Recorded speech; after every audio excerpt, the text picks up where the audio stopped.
9-шы лекция құқықтық мемлекет. Өткендегі 8-ші лекцияның жалғасы. Құқықтық мемлекетке келсек, ол өз негізін осы өткен лекцияда айтылған азаматтық қоғамда қалыптастырады да сол ортадан өсіп жетіледі. Құқықтық мемлекетті қалыптастырудағы басты принцип товарлы өндірісте жеке меншіктілік пен нарықтық қатынастардың болуы. Алғаш рет құқықтық мемлекет термині немісше Рейхста 19 ғасырда неміс заңгерлері Велькер мен фон Моляның еңбектерінде берілді. Кейінірек 20 ғасырдың соңғы ширегінде әлемнің көптеген елдерінде жаңа ерекше белгілері бар мемлекеттер қалыптаса бастады. Осы ерекше белгілер құқықтық мемлекеттің сипатын құрады. Құқықтық мемлекет деген атаудағы құқық деген сөздің алғашқы болып тұруында да өзіндік үлкен мән бар. Ол қоғамның саяси әлеуметтік өмірінде оның барлық аясында құқық жоғары орында тұру керек дегенге меңзейді. Бұл заңның үстемдігі әрбір құқықты деп аталатын мемлекеттің бұлжымайтын принципі болуы тиіс. Яғни құқық әрбір елдің негізгі заңы конституцияда бекітіліп, басқа да заңдар мен жарлықтарына нұсқа болуы қажет. Ал ата заңның баптарындағы нұсқаулардың мүлтіксіз орындалуын құқықты мемлекеттің бүткіл сот жүйесі қадағалайтын болады. Заң үстемдігі болмаған жерде құқықты мемлекетте болмайды. Тіпті ежелгі дүние адамдары да еркіндікті аңсағанда заңның үстемдігі арқылы ғана бостандыққа жетуге болады деп топшылаған екен. Сол заманның атақты философ заңгері Марк Тулли Цицерон бұл заңның құлы болғанда ғана еркін бола аламыз деп дәл айтқан көрінеді. Құқықтық мемлекеттің адамға берген сыйлық емес, олай деп түсіну мүлде қате. Құқық адамның табиғатымен бірге туған. Бұл туралы Американың тәуелсіздік декларациясына енген өзінің тамаша сөзінде Томас Джефферсон құқықтық мемлекеттегі демократиялық үкіметтің іргетасын қалайтын негізгі қағиданы атап көрсеткен. Онда демократиялық үкімет Джефферсон айтқандай бостандықтың басты түрлерін халыққа сыйлай салмайды. Үкімет әр адам туғаннан бастап ие болуға тиісті бостандықты қорғау үшін ғана құрылады деген. Ал мемлекет құқықты тек іске асыруға жағдай жасаушы ғана.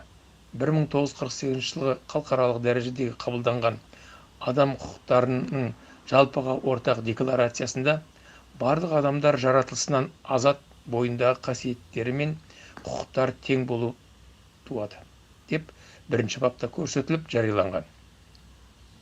Осы тұжырымды айқындай келіп, декларацияның 3-ші бабы әрбір адам өмір сүруге, еркін болуға және жеке басына ешкімнің қол сұқпауына құқылы деп жариялап, бүкіл әлем халқынан қолдау тапқан. Тұлғаның құқы мен бостандығын қамтамасыз ететін құқықты мемлекет азаматтық қоғамның саяси іргетасы қызметін атқарады. 17-18 ғасырларда капиталистік сатыға өткен батыс өркениетін құраған Ұлыбритания, Франция, Германия тағы басқа елдер 3 ғасырдан астам уақыт коммунизм құрамыз демей-ақ капиталистік құрылыстың өзінде-ақ өмір сүре отырып, адамға қажетті игіліктердің бәрін жасады. Олардың құқықтық мемлекеттің арқасында социалистік қоғам құрмай-ақ молшылыққа кенеліп отырған жайы бар. Бүгінде мемлекеттің сан алуан түрлері өмірге келгені белгілі. Жалпы мемлекеттер басқару формасы мен саяси үкіметтің негізгі институттарының құрылысына қарай әртүрлі болады.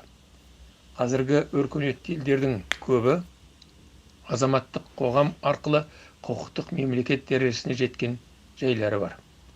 Барлық адамзат баласы мойындап отырған осы аса маңызды халықаралық құжаттың аталған қағидалары Қазақстанның ата заңында да толығымен өз көрінісін тапқан. Оның 1-ші бабында Қазақстан Республикасы өзін демократиялық, зайырлы, құқықтық және әлеуметтік мемлекет ретінде орнықтырады. Оның ең қымбат қазынасы адам және адамның өмірі, құқықтары мен бостандықтары деп жазылған. Міне ата заңымызда құқықтық мемлекет екендігі көрсетілсе де, тәуелсіздігі қолына тиген Қазақстан Республикасында батыс өркениетіндегі мемлекеттер сияқты құқықтық демократиялық мемлекет құру кенжелеп тұр. Оның себебі мемлекеттік билік басындағылар биліктерін асыра пайдаланып, азаматтық қоғамның дамуына заңсыз шектеу қойған. Тежеп отыр өздері. Бұл биліктегілер отаршылдар тәрбиелеп өсірген элита өз халқының ең басты жауы деген Махатма Ганди берген бағаға лайық. Бұл жерде еркіндік, бостандық деген ұғымдарды шексіз, абсолюттік деп түсінбеу керек. Әрбір адам қоғамда өмір сүрген соң белгілі жағдайда сол қоғамдық ортаға тәуелді болады. Оның да белгілі шегі, өлшемі бар. Қоғам өмірінде бостандық өлшемі құқылық формада көрінеді. Ал ол өлшем жұрттың бәріне бірдей болуы тиіс. Ал құқықтық мемлекет адамдардың сол бостандығы мен теңдігін кісінің туа біткен қасиеттер деп жарияланады. Мұндай мемлекет барлық құқылық жүйенің өзегі болып есептеліп, адам құқығын өктемдіктен, жәбірленушіліктен қорғап отырады. Сондықтан да оның заңдары мен жарлықтары адамның құқығына сай келетін, оның ешбір бұзылмайтын принциптеріне бағынатын болуы керек. Сонымен адам құқығының, оның ары мен адамгершілігінің, абыройының, мүддесінің мызғымастығы және оларды қорғап кепілдігін қамтамасыз ету құқықты мемлекеттің негізгі басты принципі болады. Құқықты мемлекеттің тағы бір ерекшелігі ол оның билік жүргізуді бұйрықтар, жеке актілер арқылы емес, заң арқылы іске асыратындығы. Ол заңдар әділ болып, әділетті шаралар мен заң арқылы іске асырылып отырылуы керек.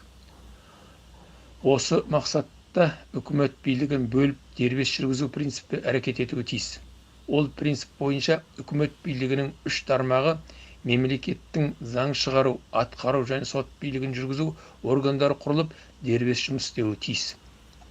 Ал енді биліктің осы 3 тармағында да басымдылыққа жету үшін, таластың алдын алу үшін олардың біріне құқықты мемлекетте жоғары мәртебе беріледі. Ондай мәртебе заң шығарушы үкіметке тиесілі. Барлық құқықты мемлекеттерде заңдардың конституциялығын қадағалап отыратын конституциялық соттар құрылуы міндетті. Ал біздің елімізде конституциялық сот әдейі зымияндықпен алынып тасталған.